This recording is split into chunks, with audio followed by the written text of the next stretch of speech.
Welcome everyone to today's Q&A. My name is Gary Gerwer. I will be your host and Paul Higgins will be driving for us. We don't have a lot of announcements today. I just want to remind everyone, or actually let everyone know, or remind you if you didn't know, that the CD is doing the quarterly updates starting next week, and Paul's got it on the screen. So you can go to this site. He'll put the link in the window for you. If you haven't signed up, you can pick by your region. This will tell you all the dates and everything. You can sign up. Very valuable information. Good to go to these. We all go to them as well. The fall one is underway. The deadline is December 16th, and that is the deadline for LEA approval. That doesn't mean the SELPAs have to approve by them. That won't be till the final deadline, which is January 20th. And I really don't have any much more to say other than I'll just go over the regular stuff, and then we'll see if Martha and Angela has anything to say. But Angela, Martha, did you have anything to add? I have nothing. We can share what's coming up if you'd like, Gary. All righty. Okay, so you should see my spreadsheet up on your screen.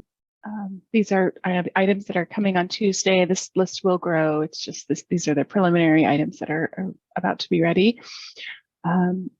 One I wanted to point out, and I'm super duper excited about, is I don't usually put change requests on this list, but I just wanted to share that this change, when you are requesting an SSID in online maintenance, at the time that you post, it will return the SSID that was issued to you on that screen, so you don't have to go hunting for it. So, whew, yes, we're all looking forward to that. Waiting for that one for months now, so I'm really excited about that.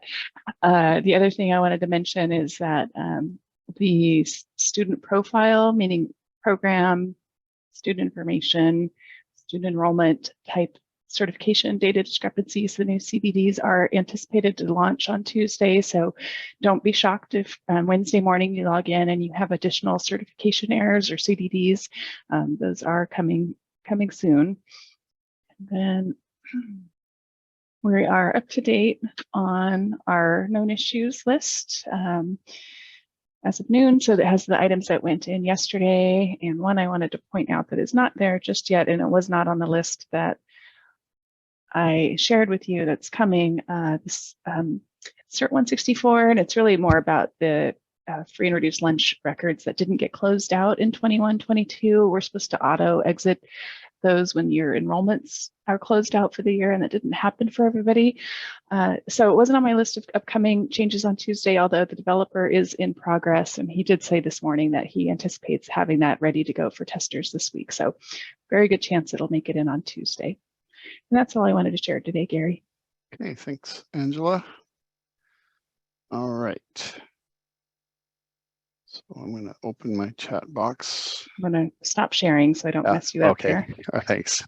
Oh, there went my chat box.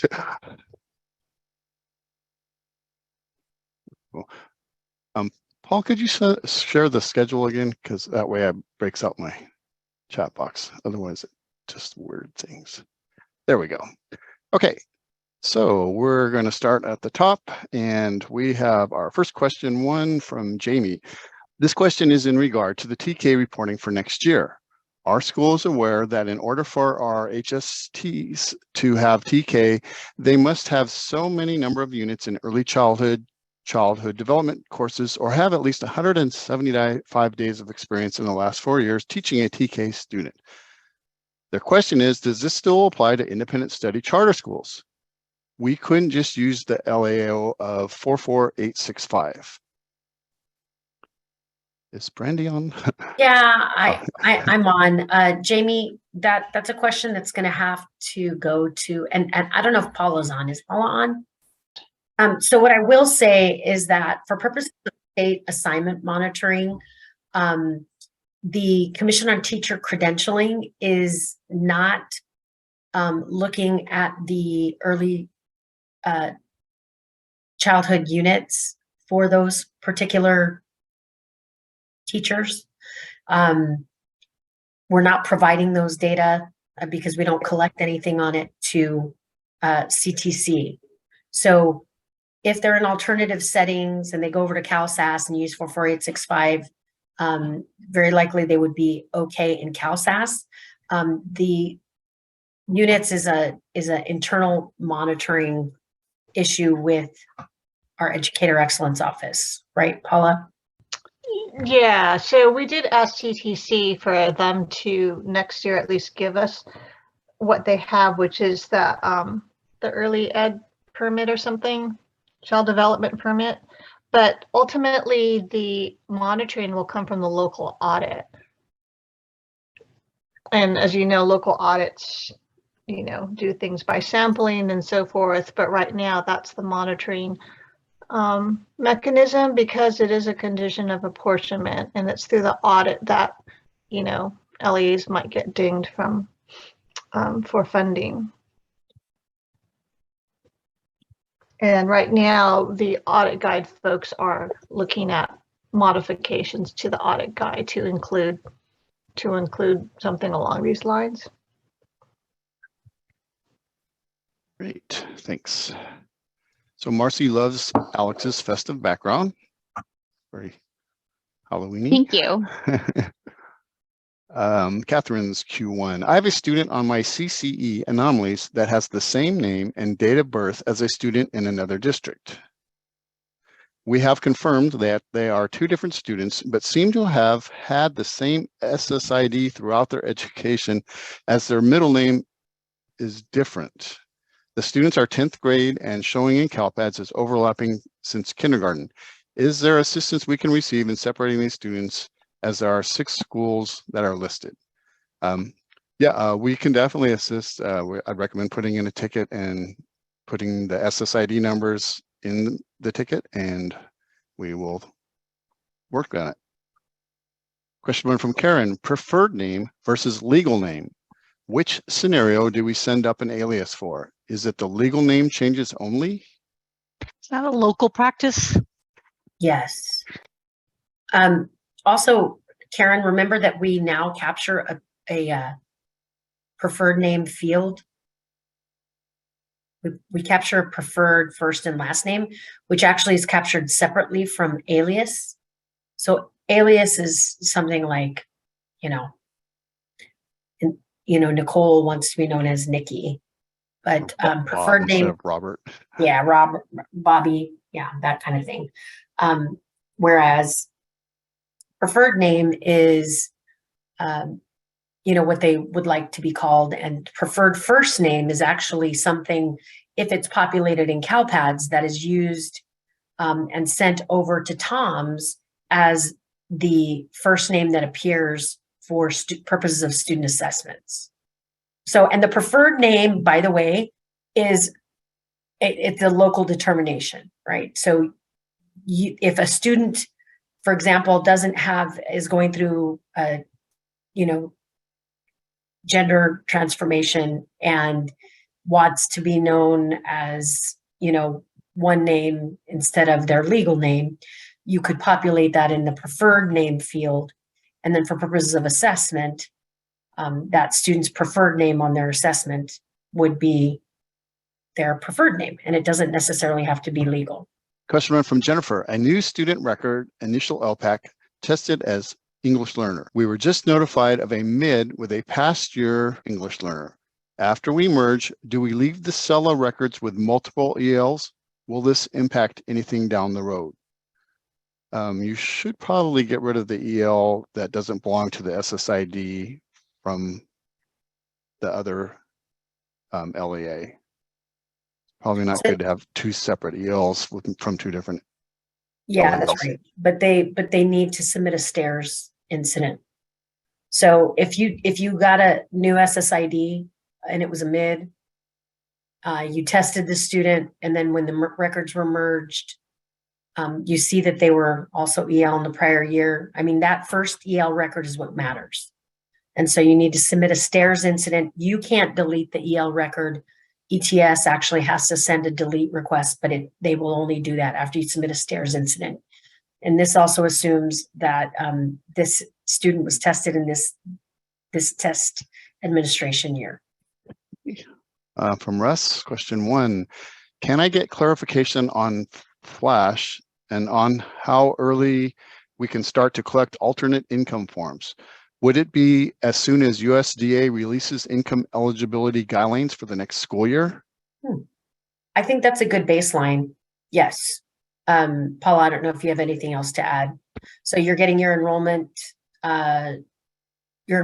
portals ready, or your enrollment forms for the following year, and kids are registering. But those alt forms should reflect the most recent income eligibility guidelines when you're collecting those data. So I think that's a good baseline. Right, because it doesn't, I mean, I don't think USDA puts it out there until like February or March for the next school year. So if you're collecting it for the next school year, you kind of have to wait for those next school year numbers. Okay, question 1 from Mary. We are offering pre-AP English 1 and pre-AP English 2 next year. I cannot find a course code for pre-AP English 2 in the valid codes documentation. Can I use the same code for both? Where can I find detailed descriptions for the CalPAD courses in that document? The code sets has the descriptions of the codes, but I don't know about using the same code for both. If we don't have two distinct course codes for pre-AP English 1 and 2, then yes, you could use the same course code for both. Trish, question 1, any idea when the CERT0147 will be fixed, or how we can close the records from last year without doing it manually, since I have over 6,500 of them? And Angela mentioned that in her introduction part. And I think it's slated for next release, and we're going to fix those on the back end, or clean them up, I should say. Catherine, I see your question 2. We'll come back to that. Natasha, question 1. Known issue 6373. Do we have an ETA for the fix? I know there is a workaround, but I don't have time to go through that process right now. That's the same. Say what? Same answer. At 3 o'clock, Paul put in the link to the quarterly updates. And Sue's question 1 is also an ETA for that 6373. It's a popular one, of course, and we're hoping it gets fixed in the next update. Question 1 from Angela. Are there any updates on when the age-related validations will be adjusted for SENR 0262 and SINF 59, specifically for TK students younger than 4 at the time of their enrollment start date? You were going to check To with somebody, provide Paula. flexibility. Yeah, so we're still awaiting some guidance or permission, I guess, from our program office on that. Okay, question 1 from Carol. We have an EL student who is now at an NPS school for their 2nd year. The student is throwing a fail error for not having a LIP enrollment, though the student was in the same NPS last year with no LIP enrollment. Without this error, how can I clear this error? Yeah, I mean, this is a student with disabilities who is an English learner. All English learners should be in some type of language instruction program, all of them. So I would say, I'm not sure why it didn't trigger an error last year, but I can tell you that the business rules are, if there's an English learner, they have to be receiving services, and those services are part of some overarching language instruction program. So I would talk to the NPS to see which type of program is being implemented. Question 1 from Rebecca. I noticed there are a lot of missing LEAs on the CSIS website, and it's the LEA contacts. Was there an update? There was. We are transitioning to a new contact management system, and so I believe we are aware. Kyron, do you have a handle on about how many people are missing the CSIS contact? Okay. Well, Rebecca, it's a work in progress. We're trying to get that updated. So yes, you are correct. And on that point, if you would, since we have everyone here, if you take a chance, go to the CSIS contact. If you are the main person, look at it and make sure that it's showing you and not an incorrect person. Good idea. So we just want to make sure that's all up to date with all the right contacts, because they And tend if to it's change. not, what do they do? What happens if it's not? Submit a service. So the service desk ticket. Yeah, and if it's not listed there at all, just know that we are already working on that. I think we have a way to query that to see who's missing. So we, like I said, we are working on that. Okay. Aaron says, good afternoon, all. Good afternoon, Aaron. Question 1 from Shelley. Are there fixes going in tomorrow or tonight? Thank you. No more fixes this week, but next Tuesday, right? Right. Releases generally go in Tuesdays at 7 a.m. now. Sue Ann's asking, when does fall 2 open? January, beginning of January, like the 3rd. Question from Alex. Did the firewall upgrade impact website availability? It doesn't load reliably on campus, off cellar, home, etc. Is this CALPADS related? I don't know. We did a firewall upgrade. TSD did the Oh, WAF, okay. so you couldn't access it from outside of the country. So I don't know if that's what they're referring to as far as the firewall upgrade. Could be. I just try to get to it from my phone and I can't. Because your service is from outside of the country. Are you not home? Forgot to tell you I moved to Home, Spain, Angela? Martha. Sorry. No, you wanted to go to Spain. I use a personal VPN client, and it's on my phone as well as my PC and tablet, and it often interferes with accessing various sites. So if you're using a VPN, that may be influencing it as well. I don't have anything like that on my phone though, Paul. But So, send us a ticket, Alex, and we can escalate it and get CDE to respond. Let us know. Hey, question from Larney. Question 1 from Larney. How are 504 accommodations getting into TOMS? Through CALPADS or something else? How about SPED accommodations? CALPADS or the SED systems? Accommodations come from the local system into TOMS, right? Right. So it's either 504 accommodations usually come from the student information system. It's a file they export from the SIS and upload directly to TOMS, and SPED accommodations come, and those are not for, so SPED accommodations are for students on IEPs. Those come from the SEDS systems and they're uploaded into TOMS. I will tell you though that ATS is working with both SPED and SIS vendors to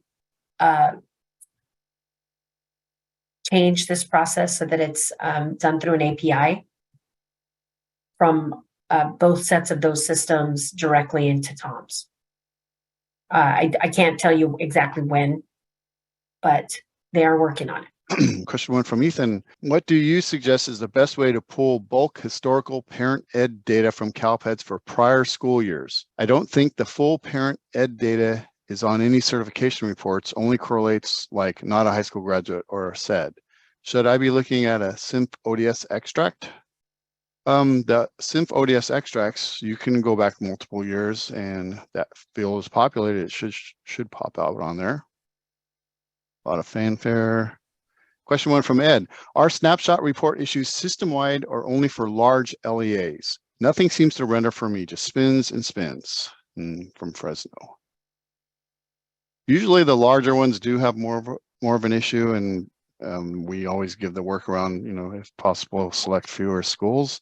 It does seem to be intermittent and time of day related, depending on the volume of things going on processing. Alex, can you navigate to the supporting report extracts?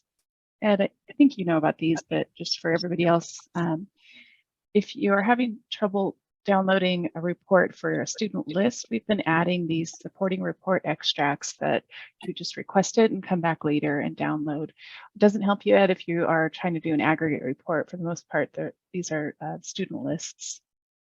And actually, Paul's driving today. So. Oh, Paul. So in CALPADS itself. Oh, sorry.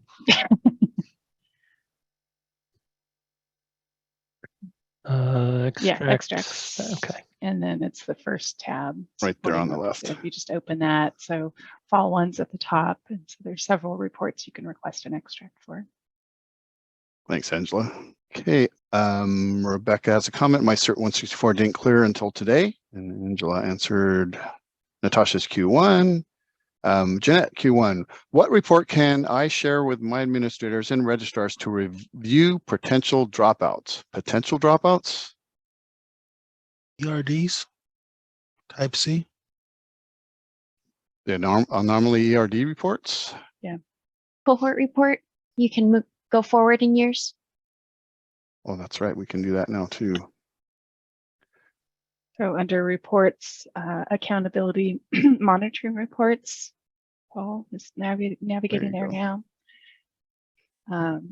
15.1 and 15.2, you can start watching for your future cohorts to see how they're faring. So be a little proactive on it now. And then I would also say use the ERD type C. Yep, I would do both, yeah. So you got all those years you can go back and forth. And of course, the ERDs are under online maintenance anomalies.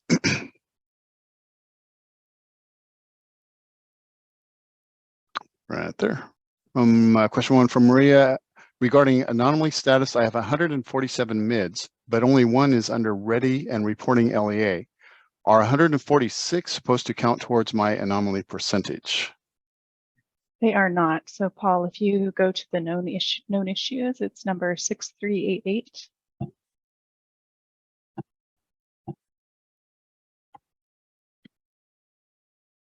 There you go. So both the report and the homepage are in need of getting updated to only count the ready disposition that belong to your LEA. Okay, question one from Claudia. Special ed department needs to extract the enrollment file to upload to SACE. How can I give her access to just the ODS extracts? So there's a role? Yeah, you have to have the file type role, right? And I don't know if Vue lets you do ODS extracts. I think you have to have edit to pull down ODS extracts. I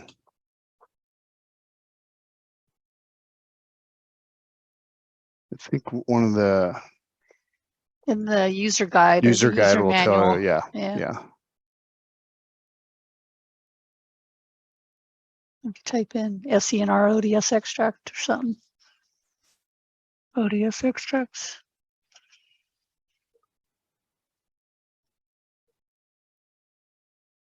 And there should be Yep, they're edits. there you go. Of the file and then the edit role for that file. But if you do that, then they can edit data in CalPADS. Yeah. So that's hard.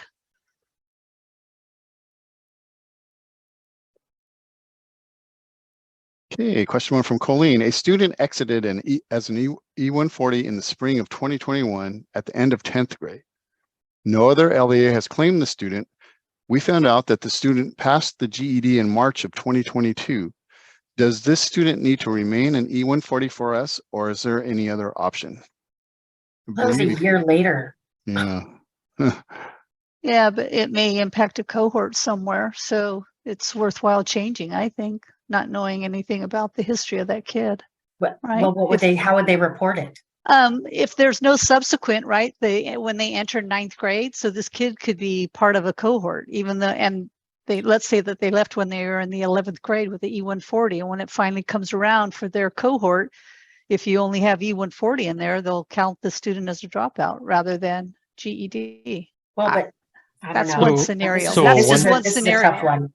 So could you do a one-day enrollment as of March, whatever, 2022, put it in there that then kind of, it doesn't invalidate, but it makes your end of year reporting less accurate, but the completion status is in there showing the correct, completed the GED. Well, I see. I was thinking that you would just change the E140 No, to whatever, no. but yeah, we're not supposed to do that. So subsequently, yeah, once they learned about it. So Paul, that's an option. One day enrollment to, but I think, Colin, it kind of begs the question of why do you want to show that they graduated? Is it because of your cohort or some other reason? I mean, the reality of it is that the student did drop out. Yeah. I mean, they were gone a year. And so the student never returned to the LEA. Yeah. But again, if they're part of the cohort, it's, we tell them in training, due diligence, chase down those kids that you believe to be dropouts and find out what happened to them. So you have a few options, Colleen. Send in a ticket with the SSID if you need more help. Okay, question one from Nancy. Do 4-year-old TKs that go to CalPADS as Kindlers show on the 1.17 report if they have LCFF free and reduced program records? Is if they're 5 by February 2nd, then they Correct. would. Yes. But if it's after February 2nd, they will not. But they will show up on 1.1. Yes. And we're getting a lot of tickets on the folks. So maybe I'll just mention that right now. The 1.1 total enrollment and the 1.17 total enrollment will not be the same. I was under the impression that they would be, but because of the update to the 1.17, those students that are not 5 by February 2nd will not be included in the total enrollments on the 1.17. So the total enrollment on the 1.17 and the 1.1s will no longer be the same. And we have had like 6 tickets in the last 2 days on that. Well, and primarily because the changes that were made to 1.17 are that now that report is solely for apportionment eligible students. So the total enrollment count is only going to reflect the total enrollment of students who are LCFF apportionment eligible, whereas 1.1 shows the total enrollment regardless of apportionment eligibility. Awesome. Marnie, I see your question 2. Sandra has question 1. Student A has been identified as a migrant student. The entry date is August 15th, 2019. And the program record expires in 3 years, August 15th, 2022. According to our migrant liaison, if a student has an active program record for at least 1 day during the school year, then the student will receive migrant services for the whole school year. These students are not counted in the 1.17 certification report due to the exit date of 8/15/2022. How can these students be counted on the 1.17 if they are still receiving services in 2022-2023? Remove the exit date. Yeah. Remove that. Question 1 from Wendy. MIDs that other LEAs have created are showing up. Will this affect our LEA? All MIDs need to be resolved. I think we attribute it to the what, Angela, the focus, the owner of the focus ID gets the MID count. Correct. So even though you may be part of a MID, one of your students is part of a MID, if you don't have the focus ID, it's not counted against you. And the way you can check for that is on the MID anomaly screen, filter on ready as the disposition, and MID ownership is reporting LEA. That means you own it. So that'll give you the universe of MIDs that are going to count against you.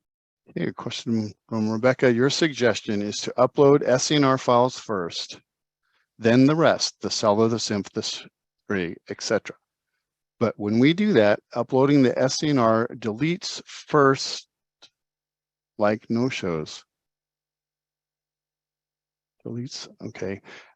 We are getting certain SPRG records rejected because we don't own the student anymore.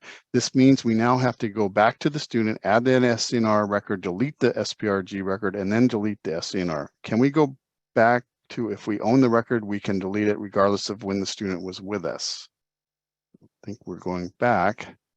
I'm not sure. You upload the SCNR first, but when we do that, uploading the SCNR deletes first, like no-shows. I'm not sure I understand that sentence.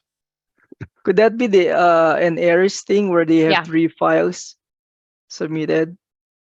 It's a new process that Aries created when I don't think they They- use Aries. It's Oh. Long Beach. never mind then. But, it could be, do your ads and then the SINF and the SPRG. And at the very end, after you get all that data up, then do your deletes. I don't know. Save your SCNR deletes for the end. Rebecca, you may need to send us a ticket if we're not answering you very well. You don't have clear guidance from us. I think we have to understand when do you lose ownership.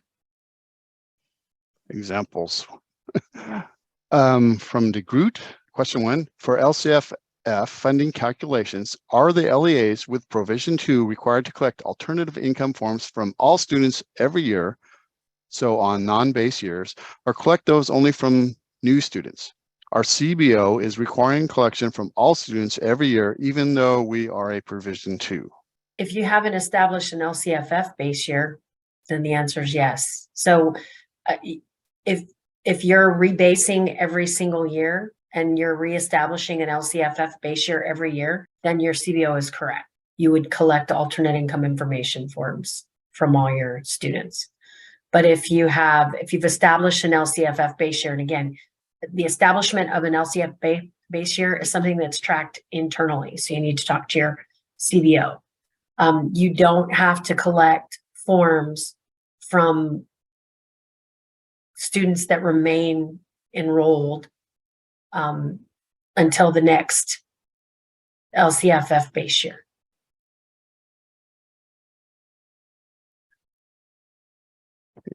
Question 1 from Barbara. If a student enrolls and I set up the SNR and the SINF, and then the enter date changes, can I leave the SINF with an earlier date? It doesn't stop me, but wonder if that will bite me in the rear end later. You may run into a problem with that SINF with having the earlier date. Trying to think of what would that scenario be? What would that error be? That you have a SINF, but you have no overlapping enrollment of that start date?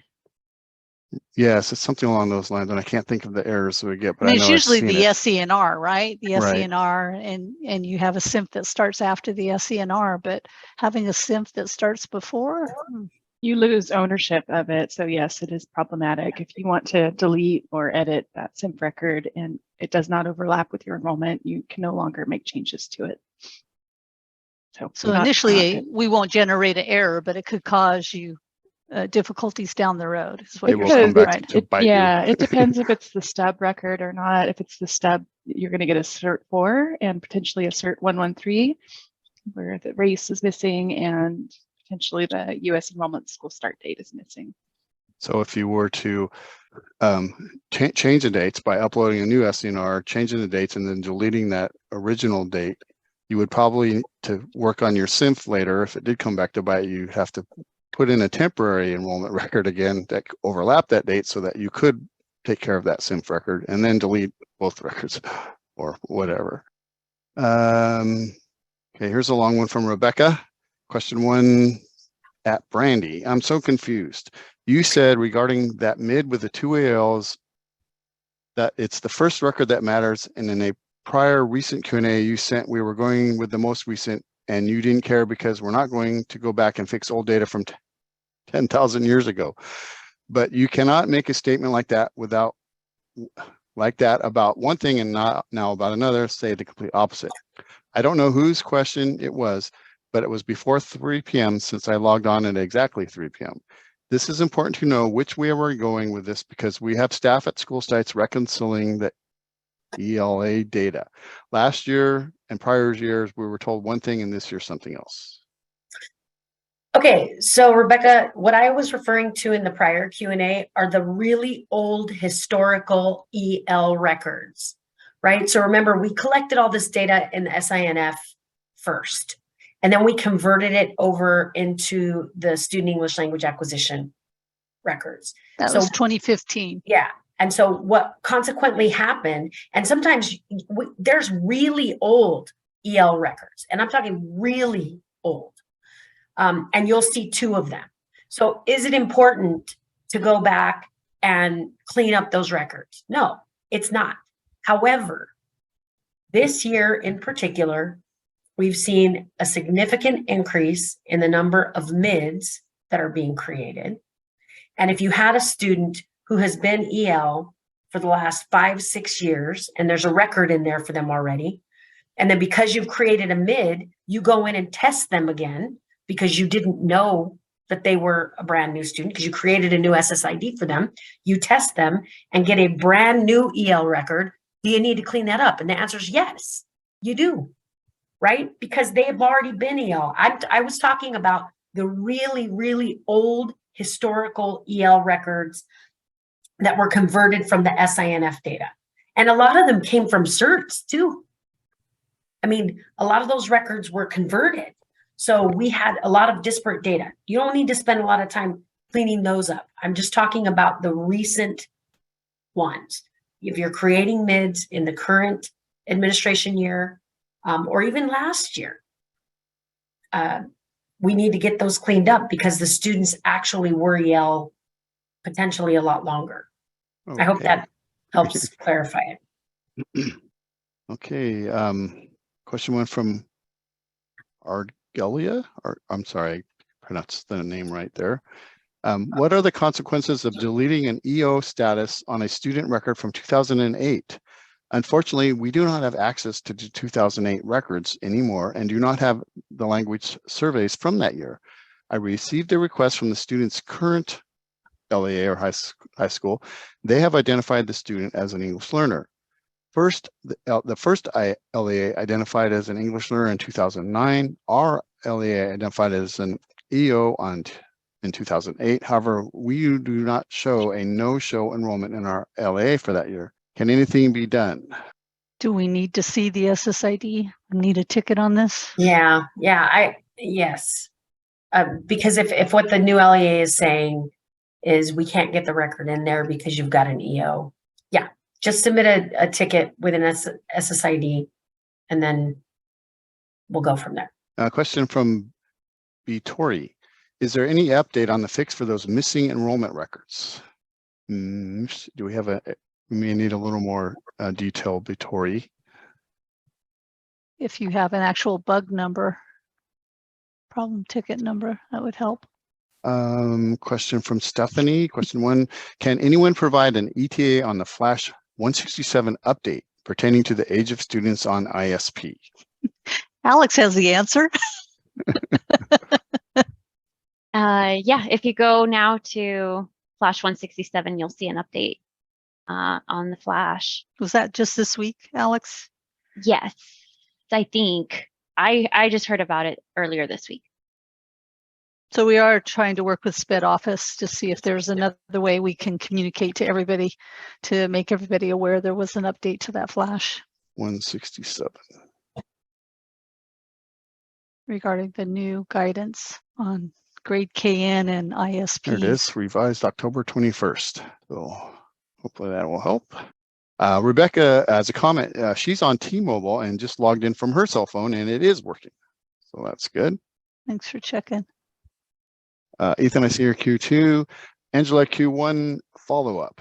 The age restrictions for TK kinder grades in CALPADS creates an issue when trying to resolve the fatal error 113, missing student initial US school enrollment date, K-12, since I received something along the lines of age not valid for grade. Can that be logged as a known issue, perhaps so that the LAs to be linked to it and notified once the age-related validations are adjusted? I'm not aware of this. Do we need a ticket on this one to research into more? Yeah, I don't know if I know how to answer that question right now. I think that having a ticket would be helpful. Question one from Brianna, ETA on CERT0117, 118 fixes and the CERT error 146. I couldn't find any active issues on either of those. So as far as we know, they are all working. Well, the 117, didn't we just recently adjust something on that? Because it wasn't including the NSLP records that were after Census Day. That went in yesterday. Yesterday, yeah. So it should be working. If you haven't had a new revision, you might try that. Yeah, you definitely need to wait for a new revision. Gene from Elk Grove, question one, I was not able to pull the 16.1, 2, or 5 reports. I've been trying since 8:30 a.m. We're one district SELPA. I've cleared my browser history and cache, and that did not help. Any workaround would be grateful. That's a extract, right? A supporting extract, 16.1, right? Oh, that's the, those are the SPED reports. Yeah, and I think we have supporting extracts for them. Oh, yeah. No, I don't think so, Martha. For SELPA, we've got 16.3 and 16.6. Extracts. Extracts. Supporting report. And then for end of year 4, we've got 16.1. So the LEA can run it though. Scroll back up. Oh, it's 16.3, but not 3 and 1. 5, yeah. So 1, 2, and 5 isn't 5 part of EOI? It's also in fall 1. Okay. So even though you are a 1 district SELPA, you're a 1 big one. So yeah, I have better luck with the large districts. After hours. Strange times of day, yeah, either really early morning or after 4 p.m. So that's your best bet until we get something. And that's not a new problem, right? It's been Plaguing us plaguing CalPADS for many years, that the large reports take a really long time to render. If they do at all, they tend to time out during peak processing times. I know when I get tickets, and it may have even been from Elk Grove where they don't render during the day, I'll kind of respond and say, I'm going to try it again first thing in the morning. And a lot of times it works. They come back first thing in the morning and log in, and it pops up. So as Angela was saying, it's unfortunate, but sometimes that's what it takes. Larnie, I see your question 3. Eric, question 1. We have a student who has been absent for over 4 weeks. The CFS and police have been involved, and they know about this student. Many calls have been made to the parents, but we have not been successful in contacting them. How long do we need to wait before we can drop the student? What documentation is required for the district to keep? You just go ahead. I was going to say, I think it's Flash 134 where we wrote down David Copperoon's policies and guidelines for SARB. Right. You just need to make sure that a comprehensive investigation, including home visits, has been conducted. And then once they are, if you can refer them to SARB, then you can exit them with an E-140 on the date that the investigation was completed. But it's not required that you exit them, right? A lot of districts say, well, they're still truant, so why would we drop them, right? But if that investigation has been completed and they've been referred to SARB, then you can use E-140 with the date that they were referred to SARB. Martha, you said Flash 134? Yeah. Do we have flashes? It used to. So, Brandy, are you aware? Did you guys start archiving and no longer publish older flashes? I wasn't aware of it. We can ask Wendy. Looks like it only goes back through 1819 now.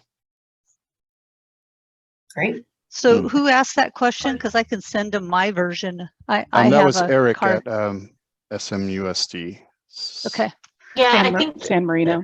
Wendy does archive them after so many years. You can Google CalPADS Flash 134 and it'll take you right to the flash, even though it's not on the communications page. Oh, cool. And in the search, if you go to the CD web portal and the search bar on the right, if you look for CalPADS Flash 134. Oh, it's good to know, Nate. Next question 1 from S. Chua. If our school district is under CEP, should we submit a 181 program record for all our students? Many of our students have not received the PEBT cards. We had a meeting with Matthew earlier, and he said that we should submit a 181 program record. However, when I asked Kyron, he says, according to Flash 235, any schools under should have qualified. But many families have been complaining that they hadn't received their card. So that's 2 different questions. If it's specifically about the PEBT, didn't students at a SEP school automatically qualify? Yeah, but they haven't sent out the benefits cards yet for last year. But as far as being SEP and being eligible for LCFF, we have to have a program record. Correct. Right?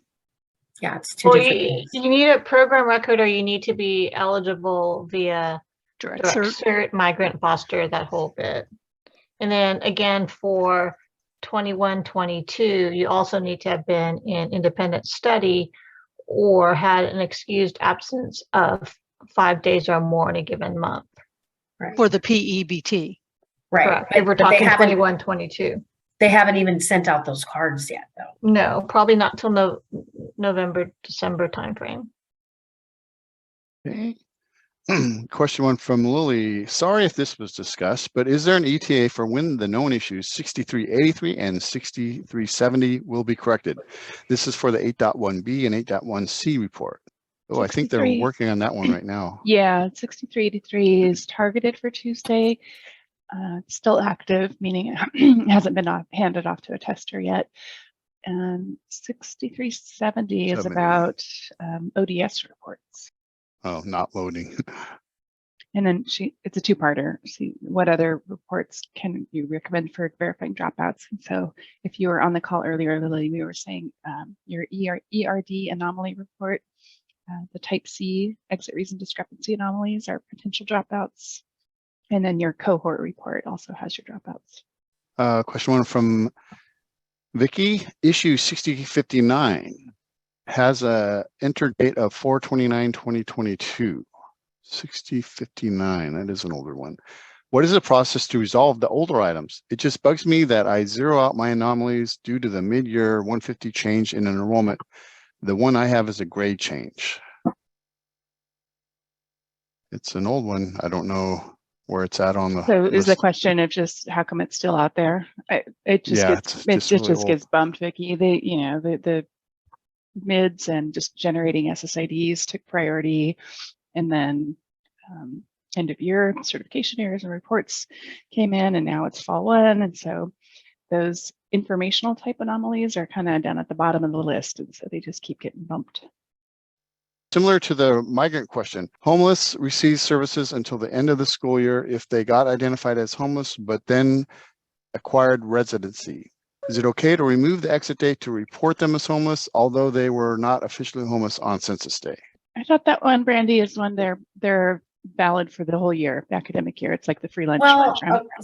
So I don't know. I mean, I have never heard that students are eligible for homeless services for the entire academic year if they're initially eligible. I have not heard that.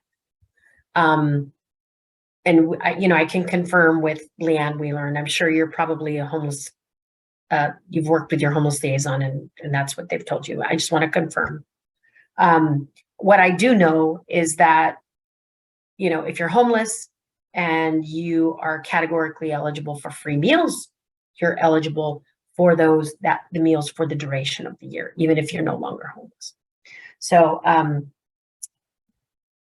I would submit a ticket, because I don't know why that's the first time I've heard that question, but submit a ticket. You can put my name on it and I'll get an answer from our program office.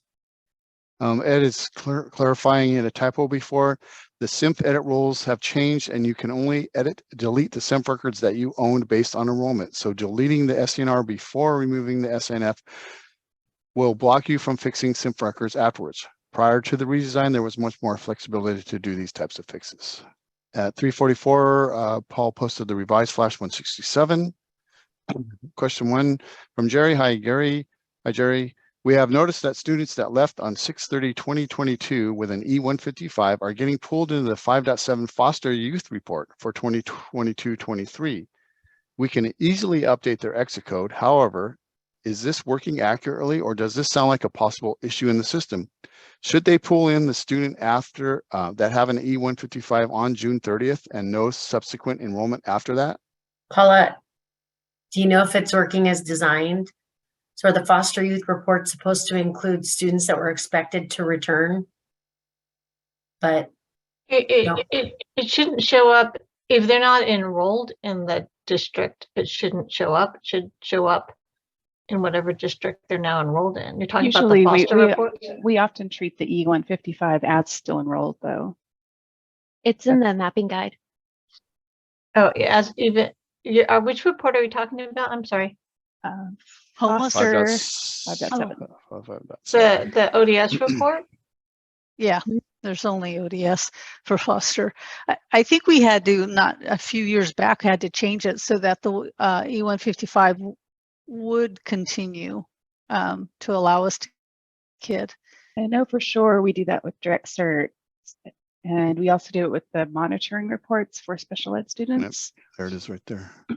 Right, but for the if we're talking about the ODS report that's updated weekly, it's supposed to only show kids who are currently enrolled with you. So if they exited with an E155, don't they still need to enroll them the next year? They do, but sometimes we're in the in the gap where they haven't yet done that and they still want to know about those kids. Yeah, CalPADS makes a lot of assumptions for those E155s that they are coming back. Right. So then what happens if they do enroll in another district? They're going to show up in 2 places. No, then they show up on that subsequent enrollment. But if there is no subsequent and all it is the E155, we continue to show them as foster. We don't drop them and lose them. Well, Paul then the has a- district would just need to know that if they're not enrolled with them anymore, there's, no services to provide for them. Right, But they have they're no not going to enroll- show up on the other reports if they're not enrolled, correct? Not the regular snapshot reports, no, but Right. that Paul has it up on his screen there, Paula. So the answer to the question is the business rule says yes, E155 enrollments, if they don't have a subsequent enrollment, will be included in the foster reports. And There if was a they really aren't coming back, then you need to change that E155. That's not an accurate exit code. That's going to Yeah. identify where they went. However, if they're not coming back, they won't be foster on census day because they didn't come back, right? They are not counted anywhere except for on the foster report. Yep. I think part of it is to, help track kids down too. Their foster, where did they go? You said they were going to come back and they didn't. And so if you find out what happened to them, then you can update that E155. Oh, that's true of any kids who don't show up. True. But I think why we kept them on the foster report is because of them being high profile and, want to be sure, pay attention to those kids. So then we probably should say that somewhere. I think I have to go back to the change request when we added that in because there was people that were asking us for that. And that's why we included the E155s without a subsequent enrollment. Gary, I found the answer to Rosario's question about homeless. It's on page 198 of the data guide. So it says, if the student is identified as homeless after July 1st, but the student obtains permanent housing before census day, then the program record should be closed with the program end date that is before census day of when the student was permanently housed. Perfect. So you said page 198 of the data guide. CalPADS data guide. And Paul's got the data guide open now. So it is after 4 o'clock. I'm gonna keep going, of course, but if you have to leave, thanks for being here. I'll read the question ones up to 4 o'clock, so don't put any more question ones after 4 o'clock because I want to have a chance to go back and get to the question twos real quick. There wasn't that many of them. And Paul, while Paul's showing you on the screen, I'm just going to go ahead to the next question. And that was from Robin, question 1. My ERD page doesn't have anything on it apart from 2 E155 exits that aren't real ERDs. And that's known issue 6059. And I'm pretty sure I'm supposed to have some. Is there an ETA for getting ERDs to show up again? It keeps getting bumped because CCEs and the MIDs are higher priority because they affect your anomaly rate. So we don't have an ETA, although we get them working. He is working on it though. Yeah, we do have somebody actively working on that one. Cool. Question 1 from Leilani. We have a student that is going to a private homeschool, but we still hold their annual IEP, offer of FAPE, but parents decline services. Do we just put up an enrollment to pass the special education record and then no show it each year? No. Go ahead, Joe. You've been quiet. Thank you, Brandy. Actually, you don't actually need to report those students that are actually annual offers of FAPE for private schools. We actually have an FAQ for this. So only the initial evaluation record or the first record that the parents decline offers of FAPE would be submitted through CalPADS. But however, you still have to track them internally. You don't just have to submit it. It's actually the other one. There's another FAPE there on the screen. Yeah, if you go forward it. So most of those annual offers of FAPE should be tracked locally. internally for your child find purposes, responsibility, and for the proportionate share of private school calculation reporting. That is the there's another one. Let me send it to the chat right now. Okay. Oh, oops. That was the question there. Didn't hyperlink. Yeah, that's the one. Thank you.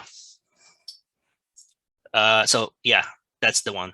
For students attending schools, private schools, and annual offers of aid are not required to be reported to CalPADS unless the student's parents either decide to accept again the offer of aid, and they should be only for tracked locally for private share, proportionate share reporting.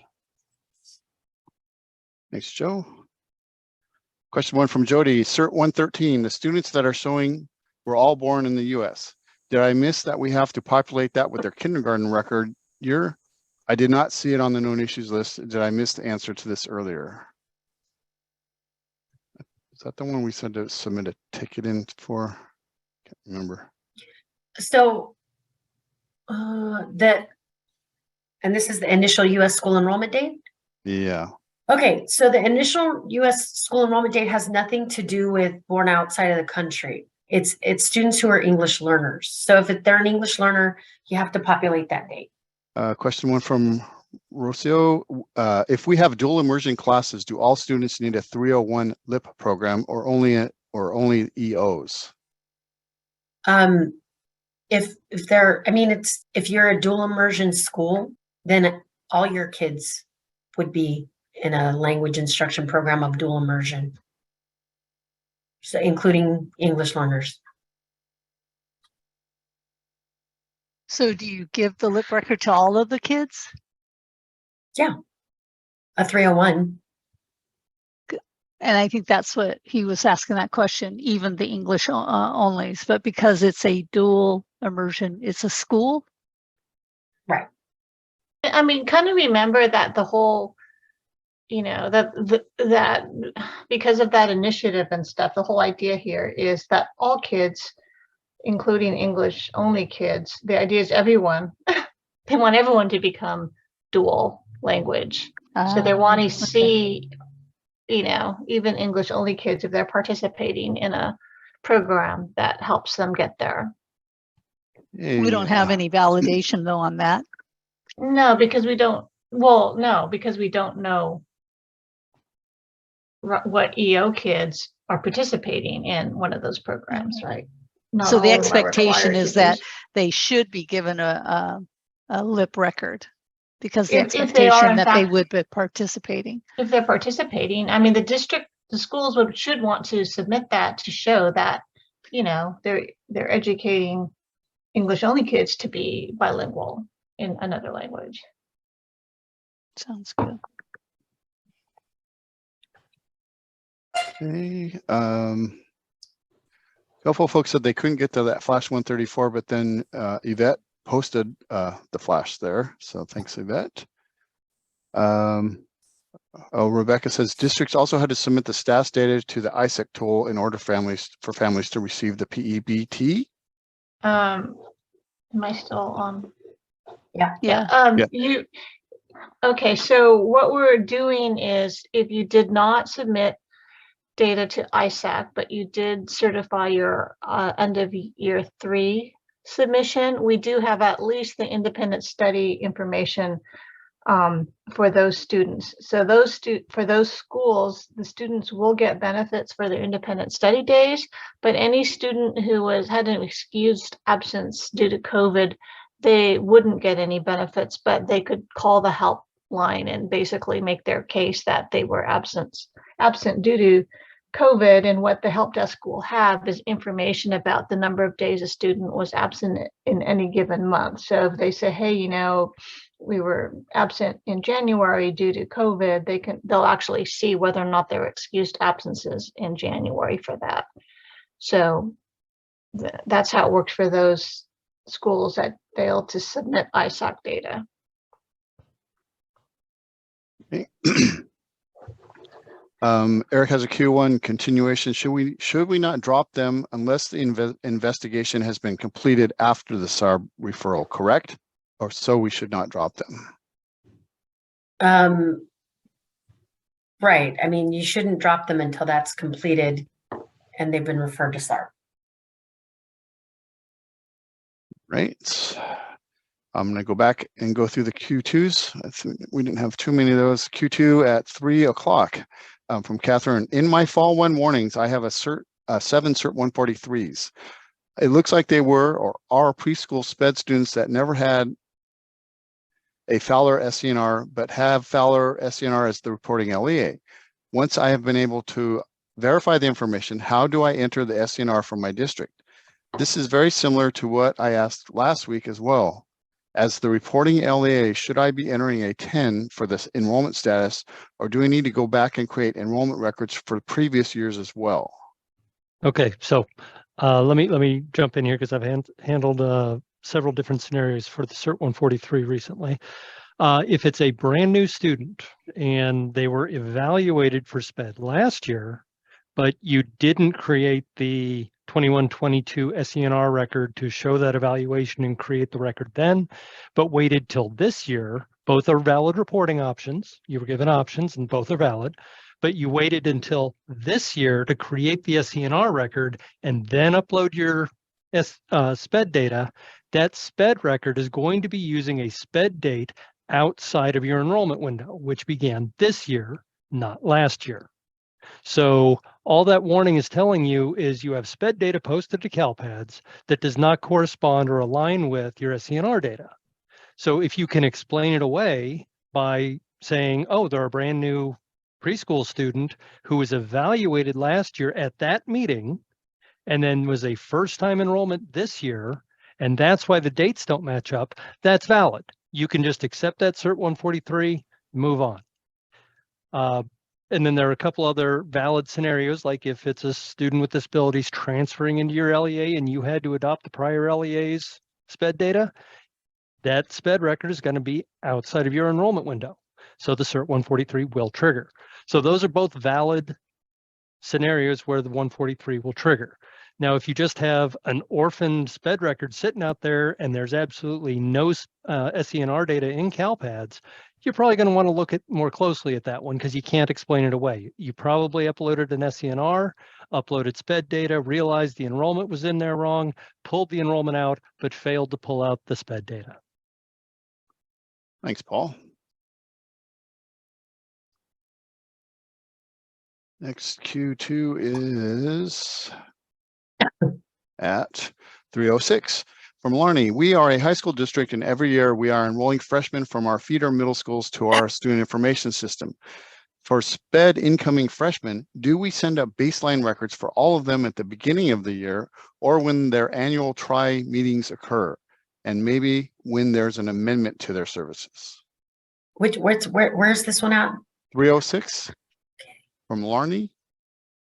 For their incoming freshmen, do we send up baseline at the beginning of the year or when their annual and meeting occur? Whatever meeting it's they like are. an adoption. Yeah, I mean, what they are when they start, you know. But you only have to adopt the most recent annual. You don't have to adopt the try. Correct. And then if you do conduct your interim placement 30-day meeting, obviously you'll be changing the placement or any substantial services. It would be an amendment to that particular most current IEP that would be adopted. Because here's what could happen, Larney, as well, is that CALPADS knows that the student was a student with disability at the previous district. And then if you start the year, you have the student enrolled, but you don't send up a SPED record until you have that meeting, then there's a gap where there's nothing that was happening for that student with disability, and that's going to cause an error. So when a student enrolls, you have to adopt what they were doing previously. So until you have your meeting for that student. Question 2 at 3:22 from Ethan. Does the current 320 answer about the 504 accommodations in TOMS mean that the 504 SPRG program eligibility records in CalPADS do not go to TOMS, and the only way to get the 504 accommodations into TOMS is via direct submission from the SIS? Well, the 504 program records, there's an indicator in the TOMS export that's sent over to ETS on a daily basis that tells ETS that the student is on a 504 accommodation plan. And so if that 504 field is a yes in TOMS, then it means that the LEA can separately upload the designated supports or accommodations that are needed for that particular student because they're on a 504. But those accommodations and designated supports are uploaded outside of CalPADS. We don't collect the actual test settings for those students. Q3 from Larney 329. Our students are able to request a change in their preferred name at any time. Do we then have to send them to CalPADS through the NSCNR when it happens? Then the next day, TOMS will pick it up. Are the test results from TOMS mailed to the family with the student's preferred name or still the legal name? Yes. So they can. I mean, it's their preferred name. It doesn't have to be legal. Do we have to send that to CalPADS through the SCNR? Yes. And then the next day, that name shows up as the student's first name in TOMS. Just keep in mind that we're only sending TOMS the preferred first name. Are the test results mailed to the family with the student's preferred name? Yes, preferred name. Q2 from Mary Masters at 3:55. This is important regarding the question and answer about CEP and 181 records at the 332 timestamp. In your answer, it sounded like you were saying that we can submit a 181 for every student in a SEP school just because they are enrolled. That would give us 100% SCD.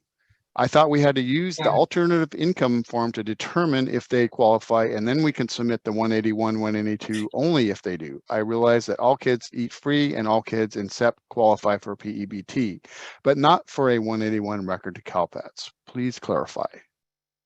Yes, you're right. You should only submit a 181 for a student enrolled in a CEP school to CalPADS if in fact they're eligible for free and reduced price meals, or 181 or 182. That's the only time you should be submitting up a 181 or 182. I think Paula was just basically trying purposes of PEBT that it didn't matter if you had a 181 or 182 for those kids at CEP schools, because just because they were enrolled, they will receive those PEBT cards. They don't actually have to be eligible by determination. I think we just received a CalPADS Flash 242 in our email, so it's a discussion. Hold on a second, I will just pull it up. Oh, here. wow, timely. Yeah, very timely. I'm pulling it up here. Hold on just one sec. There we go. So it's the extension of the deadline for families to submit National School Lunch Program applications or alternative income forms for inclusion in the unduplicated pupil count. And it has been extended to November 30th, 2022. Great. Thanks, Paul. I wanted to just, Oh, sorry, go ahead, Gary, I know you want to close it out. That's okay. I just wanted to point out that there is a bold statement there that said in order for them to qualify and be part of your 1.17, they have to have a start date of October 31st. So you can collect forms up until November 31st, but when you're submitting your program records, make sure that the start date is at least October 31st. Otherwise, they won't count. Good point. Thanks, Alex. Mm-hmm. And with that, I'm going to call it a day. We went a little bit over. Sorry about that, folks. We had a lot of good questions today. I'd like to thank everyone from the CDE for helping out and everyone from CSIS for helping out. And we will be back again next Wednesday. Thanks, everybody.